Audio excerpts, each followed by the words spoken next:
donc cet atelier, c'est un peu pour reparler. On a changé un petit peu toutes nos modes de demande auprès de la maison départementale des personnes handicapées.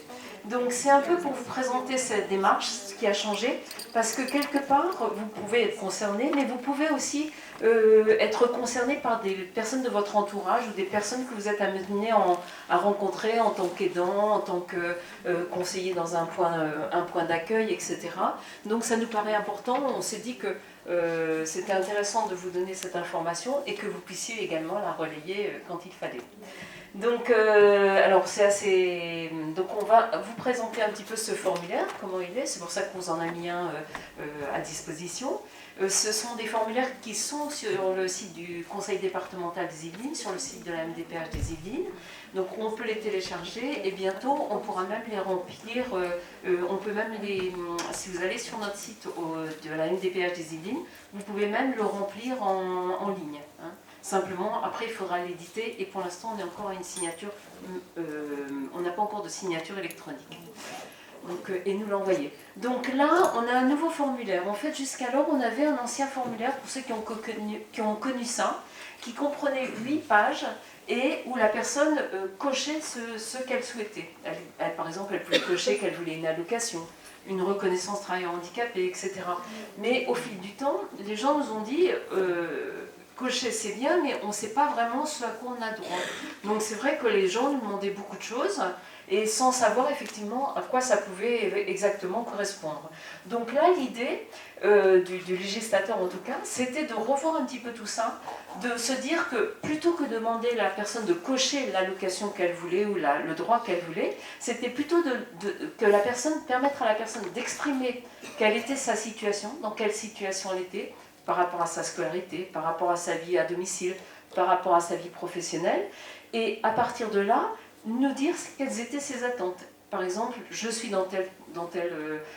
je travaille dans une entreprise, et moi, mes attentes, ce serait d'avoir peut-être un aménagement de poste. Enfin, qu'elle nous explique un petit peu quelle est sa situation, ce qu'elle nécessite, et ça nous permet, nous, dans ces cas-là, de faire des propositions qui soient adaptées par rapport à la situation de la personne.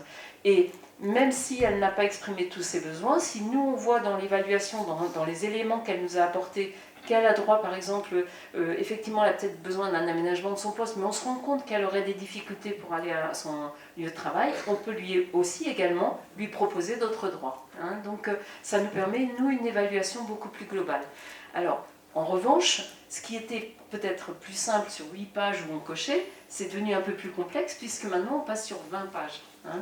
Et pour le médical, c'est aussi un peu plus complexe puisque là, on était sur 4 pages et là, je crois qu'on passe sur 8 pages. Hein, c'est ça Oui, 8 pages. Est-ce que ça fonctionne? Oui, apparemment. Oui, donc en fait, oui, on a un petit peu plus de choses à cocher. Par contre, ce qui est vraiment important, et là, moi, je le répète, il faut réellement que les médecins puissent Alors, je sais qu'il y a, je crois, au moins un médecin dans la salle, d'ailleurs, mais c'est important que ce soit le médecin qui remplisse le dossier, puisque nous, on s'aperçoit, hein, je suis médecin moi-même, hein, je suis médecin coordinatrice au niveau de la maison de l'autonomie, et c'est vrai qu'on s'aperçoit, lorsque l'on étudie les dossiers, que certains dossiers sont pré-remplis par le patient, et le médecin, juste aussi. Et ça, non, c'est pas bon, parce que le médecin a un vocabulaire et a une façon de présenter le certificat médical qui est important pour l'évaluation des besoins et l'évaluation réelle de la pathologie et de ce que ça impacte en termes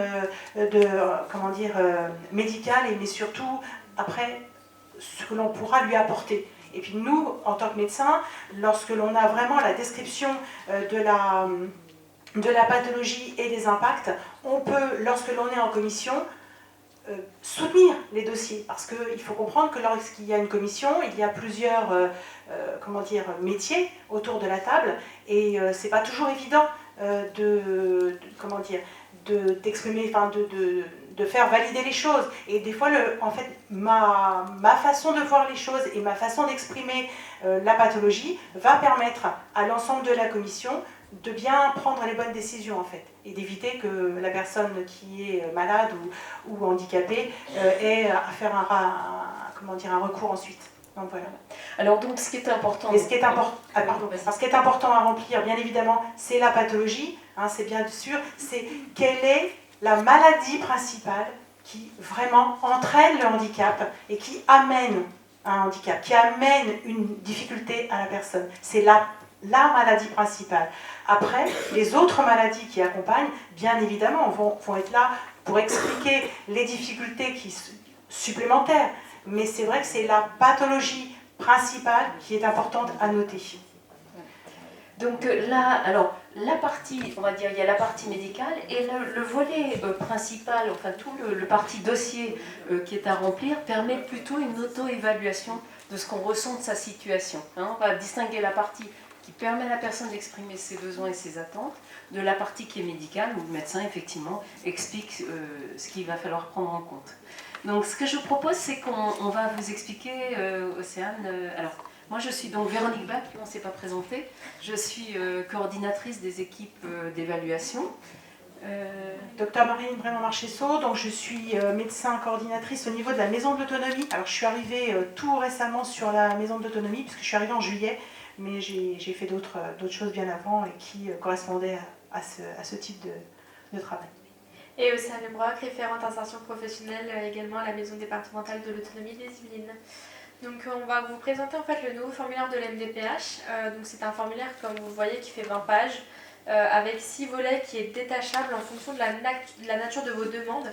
C'est-à-dire que tous les volets ne vous concerneront pas. Par exemple, si vous êtes actuellement en situation de travail et plus scolarisé, il y a toute la partie scolarisation qui ne vous concernera pas, donc vous n'avez pas besoin de la remplir et pas besoin de nous l'envoyer non plus.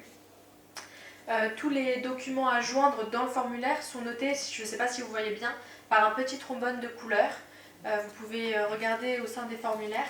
Normalement, il y a plein de petits trombones de couleur. Et ces petits trombones de couleur sont également repris dans le petit document qu'on vous a fait sur l'aide aux pièces justificatives que l'on demande. Donc c'est un formulaire qui se veut plus explicite par rapport au précédent, et qui permet, donc, comme l'a expliqué Véronique, le recueil des besoins et des données factuelles concernant vos attentes. Et du coup, le certificat médical également que vient de présenter Marie-Lise. Et ce qui est nouveau donc, dans ce formulaire, c'est qu'à partir de vos demandes, même si vous n'avez pas demandé d'une façon explicite quelque chose, nous, on pourra vous proposer, par exemple, vous nous demandez une carte, on pense que vous avez le droit peut-être à une prestation, une allocation, on pourra vous l'attribuer ou on pourra aller au-devant de vous pour vous dire, oh, ben, écoutez, vous avez droit à cette prestation ou vous avez droit aussi à être reconnu en tant que travailleur handicapé. Donc ça veut dire, c'est ce qu'on appelle la demande générique. Donc ça permet à la fois à la personne d'exprimer ce qu'elle attend et que nous aussi, on puisse lui faire d'autres propositions complémentaires. Alors là, je vais vous présenter une petite vidéo qui nous vient donc de la CNSA. C'est une vidéo que vous pouvez retrouver en ligne. Et il y en a plein d'autres comme ça qui peuvent vous expliquer donc, le nouveau formulaire, à quoi il sert, comment le remplir. Du coup, voilà, vous pouvez le diffuser si vous le souhaitez, si vous en avez besoin. Donc, pour reprendre ce que disait Véronique juste avant la vidéo, donc, la demande générique, la vidéo l'expliquait un petit peu. Donc, en fait, c'est une nouveauté qui a été prise en compte dans notre nouveau logiciel métier qu'on est en train de mettre en œuvre cette semaine, pour tout vous dire. Donc il sera effectif à partir de la semaine prochaine, et en fait ce nouveau logiciel interne nous permet avec le nouveau formulaire une meilleure prise en compte de vos besoins et une meilleure synthèse de vos besoins dans notre logiciel. La demande générique nous permet également une approche par les besoins qui est traduite du coup par le nouveau formulaire, car vous n'êtes plus obligé de cocher chacune des demandes que vous souhaitez faire. Vous pouvez simplement exprimer des difficultés et des besoins, et en équipe on peut du coup, ou vos attentes effectivement, et en équipe on peut du coup évaluer qu'est-ce qui pourrait permettre la compensation de votre handicap. Donc une évaluation est réalisée sur l'ensemble des situations que l'on reçoit, et une attribution de plusieurs droits est possible pour une même demande. Alors je vous laisse aller à la première page du formulaire. Donc le nouveau formulaire de la MDPH, il est obligatoire depuis le 1er mai 2019, et la première page, donc, il y a des petites précisions sur notamment les parties à remplir en fonction de votre situation. Ces précisions sont également annotées sur le document que je vous ai transmis, l'aide au remplissage. Pour les renouvellements, on vous demande simplement de remplir la partie A, qui est obligatoire si la situation est inchangée, et également les autres volets qui peuvent être complétés en fonction de votre demande, notamment le volet B. Alors on vous conseille de le remplir, même si la situation n'a pas changé, car ça nous permet aussi d'avoir voilà, des nouvelles informations. Donc il y a 5 parties à remplir, donc c'est les 5 volets qui vous ont été présentés dans la vidéo, dont une à destination de l'aidant familial. Sur la partie A, donc en fait ça va être toutes les informations relatives à votre identité, donc c'est la partie qui est obligatoire, avec donc l'état civil, votre domiciliation, l'autorité parentale s'il y en a une, ou la protection juridique. La personne qui réalise le formulaire, la demande, peut autoriser ou non la MDPH à contacter les partenaires pour transmettre les informations plus facilement. Alors attention par contre, parce que la signature du formulaire se situe en page 4, donc il faut bien vérifier que le formulaire est signé et daté avant de nous l'envoyer. Et il faut également penser à cocher la case qui certifie l'exactitude des données que vous nous transmettez. En ce qui concerne la partie B, donc c'est une partie qui n'est pas obligatoire lors d'un renouvellement, mais on vous conseille tout de même de la remplir. Donc ça va être sur toutes les informations concernant votre situation, à savoir votre mode d'habitation, les aides financières et les ressources que vous avez actuellement, les aides matérielles, techniques ou humaines dont vous disposez, ou encore les besoins que vous rencontrez dans la vie quotidienne. Vous pouvez également... Cette partie des besoins est vraiment très importante. C'est là où nous, on va comprendre sur quels aspects nous allons pouvoir intervenir ou pouvoir vous apporter des prestations ou des aides dans votre quotidien. Donc c'est important de bien nous le remplir. Effectivement, c'est là où il va y avoir toute l'expression des attentes pour compenser le handicap. Et vous pouvez également nous informer de votre projet de vie. En ce qui concerne la vie... Oui. Excusez-moi, pour un enfant mineur, quand on remplit le dossier, cette partie-là, on la remplit comment en fait? Alors, sur tout ce qui est, sur la partie vie quotidienne, vous pouvez déjà décrire son cadre de vie. Vous allez décrire les parties qui vont le concerner. Où est-ce qu'il vit, par exemple, est-ce qu'il est dans le domicile familial? Est-ce que ce domicile, c'est un petit peu celui qui va décrire aussi son cadre, comment il est adapté? Et si si des adaptations sont nécessaires, c'est là où nous, on va intervenir aussi. Hein, voilà. Mais surtout, vous ne le remplissez que... Enfin, en principe, c'est bien de nous remplir le volet B. Si vous ne voyez pas d'utilité, vous ne nous le joignez pas. On sait que... Voilà, hein, mais c'est important. En ce qui concerne la vie scolaire et étudiante, donc là, ça va être tous les éléments de scolarisation, donc le lieu de l'école, les parcours scolaires et diplômes obtenus, s'il y a besoin ou s'il y a déjà un matériel adapté, l'emploi du temps, ou encore les besoins scolaires et attentes, notamment en ce qui concerne l'apprentissage ou encore l'aide humaine, la communication qu'il faut employer. Donc ça peut nous aider pour un enfant handicapé, à la fois à déterminer les besoins pour son parcours de scolarité, mais ça peut aussi nous aider à comprendre la nécessité peut-être d'un parent de réduire une activité parce qu'il y a effectivement une nécessité qui soit présent auprès de son enfant sur certaines parties de la journée ou voilà, un ensemble de demandes qui vont... c'est pour ça qu'on demande même par exemple un emploi du temps, comment s'organise sur une journée, s'il ne peut pas être scolarisé à temps plein, comment c'est organisé. Donc nous on prend vraiment globalement la situation de l'enfant dans sa scolarité, parfois s'il y a une demande d'orientation dans un établissement, on va essayer d'évaluer un peu globalement cette situation, le besoin de l'enfant. Oui, allez-y. Est-ce que ce formulaire est également à utiliser sur les demandes d'auxiliaires de vie scolaire? Oui, tout à fait. Et c'est bien sur cette partie B. Et vous verrez qu'à chaque fois, en fin de partie, vous avez une partie expression. Donc si vous n'avez pas trouvé tout à fait l'endroit où bien exprimer votre besoin, vous le mettez dans cette partie-là et nous on va le prendre en compte. Hein. Donc tout ce qui est notamment sur la scolarité, il peut y avoir, donc, on le disait, une auxiliaire de vie scolaire, ça peut être du matériel pédagogique adapté, ça peut être un rythme qui est adapté, ça peut être, on intervient aussi maintenant un peu sur des nouveaux modes de loisirs adaptés, la présence du parent, etc. Tout intervient. Voilà. Et effectivement, plus on aura d'informations et plus il sera facile pour nous de comprendre la situation et de compenser le handicap. En ce qui concerne la partie D, donc ça va être toute la situation professionnelle avec donc l'emploi que la personne occupe, les besoins d'accompagnement dans son insertion professionnelle ou son maintien en poste, les renseignements sur un arrêt de travail éventuel, la situation du demandeur s'il est actuellement sans emploi, s'il recherche quelque chose, son projet professionnel. Il peut également nous transmettre son CV parce que c'est vrai que c'est très intéressant de connaître son parcours et puis de comprendre vers où il va après. Donc le projet professionnel et les souhaits de formation, ils peuvent aussi également demander des formations professionnelles. Et bien sûr, comme Véronique le disait, à chaque fin de partie, l'expression libre ou au contraire, n'hésitez pas à nous transmettre toutes les informations que vous trouvez nécessaires à porter à notre connaissance. La partie E. Juste pour revenir sur la vie professionnelle, quand on évalue les demandes des personnes, effectivement, on va tenir compte des éléments médicaux. Mais par exemple, si on prend l'insertion professionnelle, on va avoir dans nos équipes des personnes qui représentent les services publics de l'emploi, qui peuvent être aussi ressources par rapport à une situation décrite et dire nous on pense qu'on pourrait accompagner la personne dans sa recherche d'emploi de telle ou telle façon. Donc on a comme ça différentes personnes qui représentent, qui amènent aussi une expertise. Quand il s'agit d'un enfant, on a des enseignants qui sont avec nous, on a des référents de l'enfance, des responsables d'établissement, et ils nous aident aussi à bien comprendre les besoins de la personne. Donc c'est une analyse qui se fait en groupe, et c'est pour ça que c'est intéressant d'avoir de bien comprendre les attentes et pour pouvoir vous aider au mieux.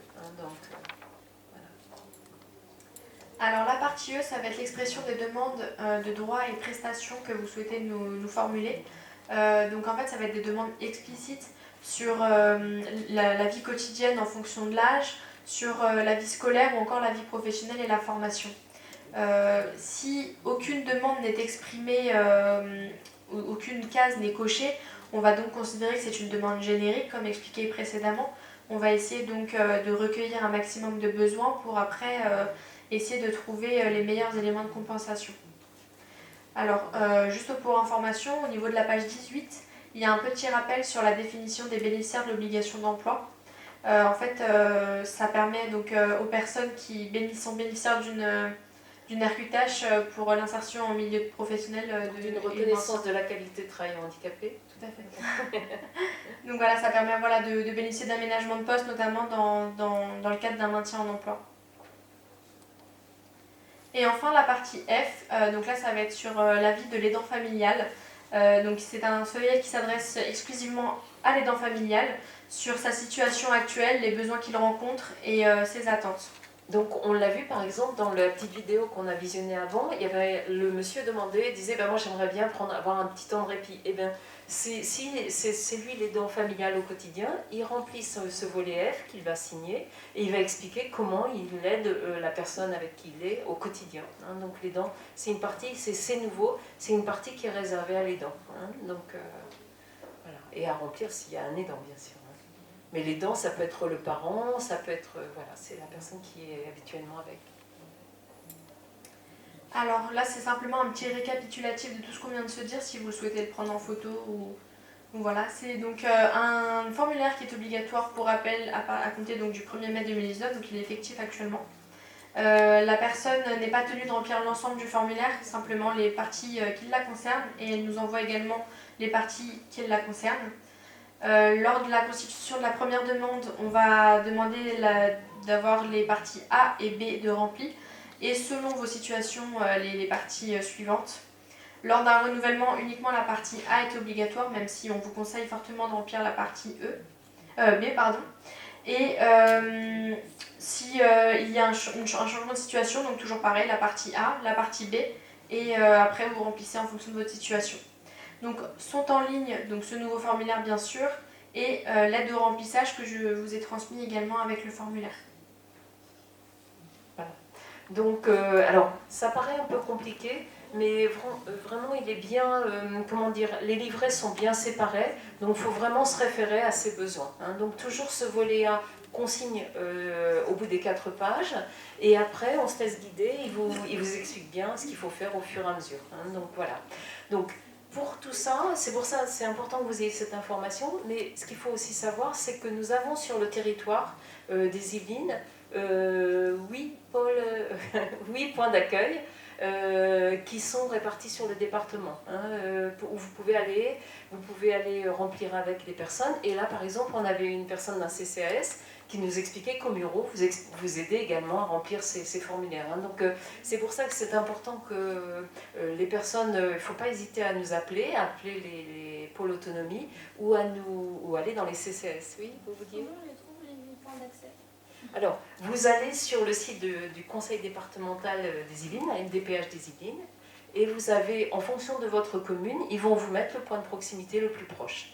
Ça s'appelle. Ce sont les pôles d'autonomie territorialisés. Ce sont les pôles d'autonomie, les PAT, pôles d'autonomie territorialisés. Voilà. Et sur certains territoires, il y a aussi des associations qui aident pour un service au particulier, etc. Il y a des associations comme ça, notamment par exemple sur Trappes. Il y a des associations qui sont dans cette aide au remplissage des documents administratifs de ce type. Donc sur ce secteur, par exemple, vous avez un pôle autonomie, vous en avez un à Verneuil, vous en avez un à Mantes, il y en a un à Saint-Germain, le Chesnay. Il y en a un à Houille, Trappes, le Chesnay, Mélé et Rambouillet. Donc en fait, en fonction de votre commune de résidence, enfin de la commune de résidence de la personne qui nous fait la demande, il va dépendre d'un pôle autonomie territoriale, donc d'un PAT. Et en fait, ce PAT, c'est un guichet de proximité où vous pouvez vous retrouver pour, donc si vous avez besoin d'une aide au remplissage du document, ils peuvent être là. Et également, si vous avez besoin d'informations complémentaires par rapport à votre demande, vous pouvez les joindre ou vous rendre directement à l'accueil physique. Et sachez que si, par exemple, il y a des choses médicales, des points médicaux qui ne sont pas suffisants, qui ne sont pas suffisamment remplis au niveau du certificat, la personne peut être amenée à être invitée à venir rencontrer un médecin et il y aura une visite médicale effectuée par un médecin au plus proche donc du domicile, donc au sein d'un des PAT. Est-ce que sur ces formulaires, oui, Et là, il y a Madame de Bernard qui vient faire sa petite course. Pour compléter les informations, il y a un stand du département des Yvelines dans le hall du salon et vous avez des petits prospectus qui vous donnent une petite information sur ces fameux pôles autonomie territoriaux avec les coordonnées, notamment les coordonnées du lien internet pour accéder directement à la page qui vous permet ensuite, en tapant votre commune, d'avoir l'information sur le pôle autonomie qui est sur votre secteur et les coordonnées téléphoniques, mail de ce PAT. Voilà. Donc n'hésitez pas à aller tout à l'heure chercher les petits documents. Oui. Une question, c'est rien du tout, mais je vois qu'il faut redonner à chaque fois pour une nouvelle demande. On a déjà eu une première demande, ensuite renouvellement. Il faut vous redonner les papiers d'identité. Sauf si votre pièce d'identité, si la pièce d'identité qu'on a chez nous reste valable, admettons vous avez, il faut qu'on ait la dernière pièce d'identité en cours, quoi. Il faut qu'elle soit en cours de validité. Oui. Donc si elle n'est pas, expirée, vous pouvez ne pas nous la retransmettre. Cependant, si elle est expirée, il faut nous la retransmettre. Il est préférable, ils vont voir. Et le certificat médical, lui, doit être de nouveau rempli, mais avec la facilitation, c'est-à-dire que si le médecin coche l'état de santé de votre patient a-t-il changé? Non. Les retentissements fonctionnels n'ont pas changé? Non, etc. Si les 3 cases non il peut signer, et là, c'est beaucoup plus facile. Par contre, c'est important, s'il y a eu un changement, c'est vraiment important que l'ensemble du document soit correctement rempli, complètement rempli. Ça, vraiment, c'est important.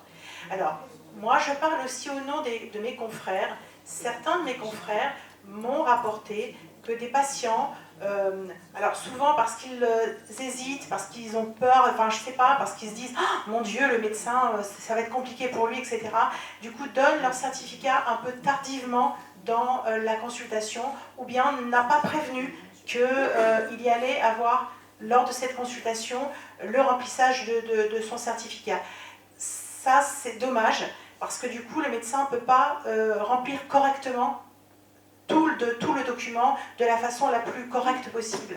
Et donc, je pense que c'est important que le patient prévienne son médecin qu'il va, à la prochaine consultation, avoir son certificat à remplir. Ça permet comme ça au médecin déjà de se préparer aussi à remplir, parce que lui aussi peut retrouver des choses, etc., peut être plus vigilant sur certains points, et donc c'est important que vraiment vous préveniez, ou que la personne en tout cas prévienne son médecin qu'il va y avoir un certificat médical à remplir.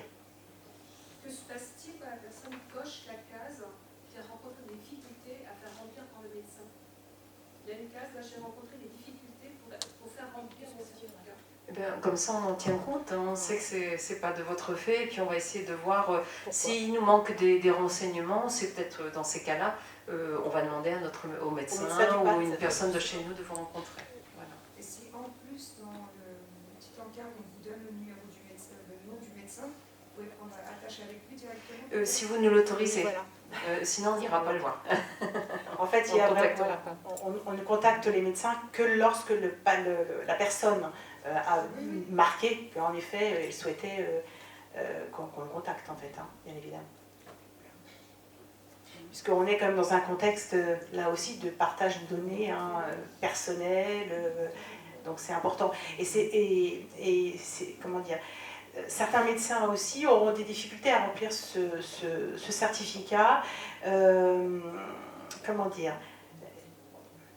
là aussi, c'est important qu'ils le fassent avec la personne et vraiment face à face. Parce qu'il y a des mots parfois aussi compliqués à écrire pour un médecin.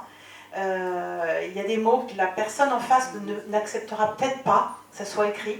Donc c'est important que ce temps-là d'échange se fasse avec le médecin. Parce qu'il y a aussi, j'ai appris aussi, que des personnes déposaient leur dossier et disaient au médecin, remplissez-le, voilà, puis je reviendrai le chercher plus tard. Oui, mais non, parce qu'il n'y a pas ce temps d'échange et le médecin pourrait écrire quelque chose qui peut éventuellement choquer la personne. Et donc, ou ne pas avoir l'intérêt aussi dans le dossier. Donc c'est important, c'est pour ça que c'est important le temps d'échange avec le médecin. Parce que réellement, ce temps-là est important dans l'évaluation.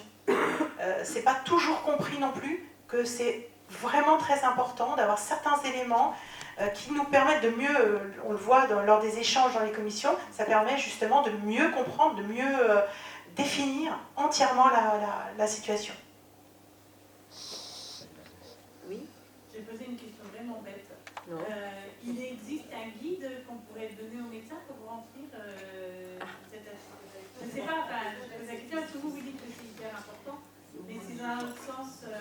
Alors, on est en lien avec la fac de Saint-Quentin. On ne peut pas être en lien avec toutes les autres facs, parce que évidemment les patients ne vont pas que chez des médecins qui sont passés par la fac de Saint-Quentin, bien évidemment, puis d'autres vont aller voir des médecins de Paris, etc. Mais c'est vrai que de plus en plus, il y a un temps d'information aussi aux étudiants pour leur expliquer à quoi ça sert, tous ces documents-là. Parce que évidemment, vous, en tant que citoyen, on l'entend tous, les médecins se plaignent du côté administratif. C'est trop lourd, c'est trop ceci, c'est trop cela. Bien évidemment, dans une patientèle qui est lourde, où il y a en plus de moins en moins de médecins qui pratiquent actuellement, ça peut être compliqué. Mais à partir du moment où la relation s'est faite, comme je l'ai dit tout à l'heure, c'est-à-dire vraiment la personne a annoncé que ça allait être parce qu'il y avait ce document à remplir, etc., les médecins, ils le font, et ils le font tout à fait en conscience. Mais voilà, il ne faut pas dire simplement comme ça, parce que ça veut dire aussi, que le médecin se retrouve, s'il n'est pas face à son patient, il peut aussi se retrouver en difficulté. Et il y a des choses où il ne remplira pas. Il ne le remplira pas simplement parce qu'il n'a pas le patient en face et il ne peut pas dire, il ne peut pas discuter avec. Après, il y a des choses difficiles pour certains des médecins à remplir, et moi je suis parfaitement consciente que ça peut être compliqué. Et là aussi, c'est pour ça qu'il faut bien discuter et avoir la confiance avec ce médecin, parce que c'est vrai que assurer les tâches ménagères, préparer le repas, parfois le médecin, il ne le sait pas trop, quoi. Il peut le deviner, oui, parce qu'il y a certaines choses qu'il peut deviner, mais il y a d'autres choses où il n'est pas avec vous. Et puis il y a des façons de compenser aussi le handicap. Il y a des personnes qui peuvent avoir un très très lourd handicap et pourtant faire des choses jusqu'à aller préparer le repas, etc. Donc c'est compliqué pour un médecin de remplir cette case-là. C'est pour ça aussi qu'il est important que vous discutiez avec votre médecin et que ce soit vraiment dans un échange, ce remplissage de certificat. Et là aussi, ce qui est important aussi, c'est pour nous, quand on regarde les certificats, c'est il n'a pas besoin de raconter toute votre vie. C'est vraiment les points importants par rapport à la pathologie qui relève du handicap.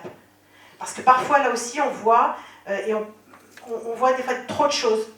Et là, c'est pas nécessaire. Il faut vraiment ce qui nous importe par rapport au handicap.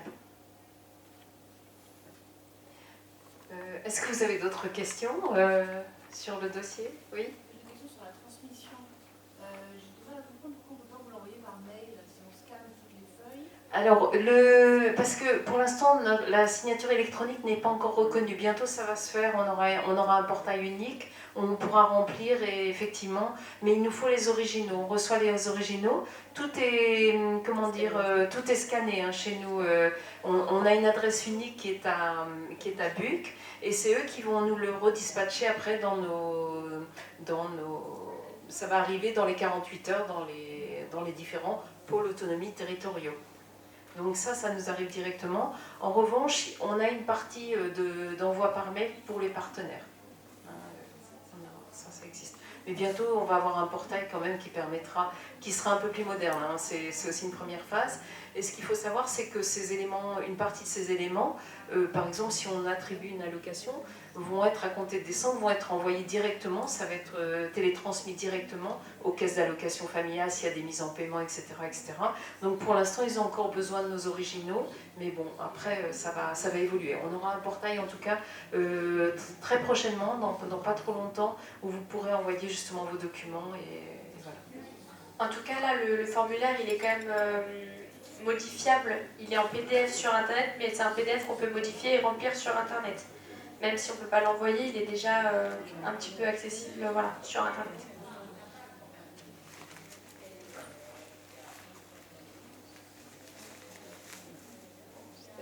On va peut-être en rester là. Si vous avez des questions individuelles, n'hésitez pas à rester avec nous. Et puis, on vous remercie en tout cas pour votre participation. Merci beaucoup. Merci.